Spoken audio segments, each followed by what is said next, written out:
le but de l'Assemblée nationale, c'est justement de faire passer des lois. Or, si on ne peut pas faire passer des lois, à quoi ça va servir?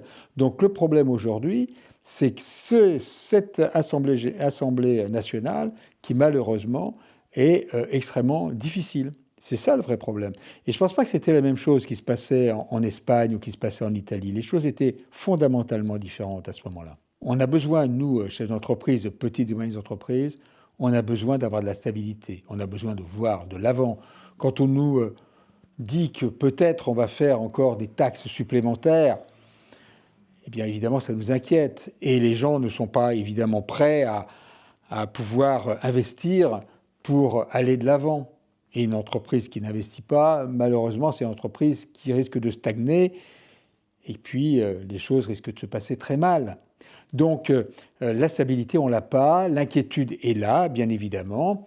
Et parallèlement à ça, eh bien, nos entreprises ont beaucoup de difficultés à envisager d'exporter. Vous savez, ce qui est important aussi pour notre pays, c'est que malheureusement, nous sommes aussi pas un très bon élève de la classe dans le domaine du commerce extérieur. Alors, bien sûr, il y a des grandes entreprises qui exportent, mais la majorité des entreprises, ce sont des petites et moyennes entreprises. L'immense majorité, plus de 90% sont des petites et moyennes entreprises. Et celles-là, personne n'est là pour leur dire on va vous aider à exporter. C'est ça le vrai problème. Parce que les grandes entreprises, quand on parle d'Airbus, quand on parle des grandes entreprises dans le domaine du luxe, eux, bien évidemment, ils n'ont pas les mêmes problèmes qu'une petite entreprise. Vous savez, bien souvent, on pense que l'année dernière, on avait à peu près 50 000 entreprises qui avaient déposé le bilan, qui avaient fermé en France. Là, on pense, dans les prévisions, qu'en fin d'année 2025, on serait à près de 70 000 entreprises, ce qui a fait une augmentation sans précédent. Donc ça, c'est une inquiétude qu'on peut avoir. Et alors évidemment, quand vous avez une entreprise qui dépose le bilan, elle entraîne très souvent d'autres entreprises dans la tourmente.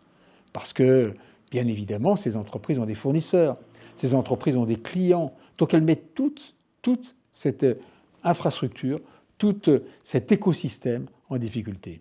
Je le vois bien en tant que président de la CPME de la Seine-Saint-Denis, je le vois bien, malheureusement, aujourd'hui, les chefs d'entreprise n'ont plus envie de se battre.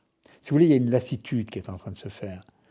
Quand je parle avec le président du tribunal de commerce de Bobigny, qui est un grand tribunal de commerce, malheureusement, il nous dit, mais de façon étonnante, les chefs d'entreprise qui sont en difficulté préfèrent jeter l'éponge plutôt que de se battre.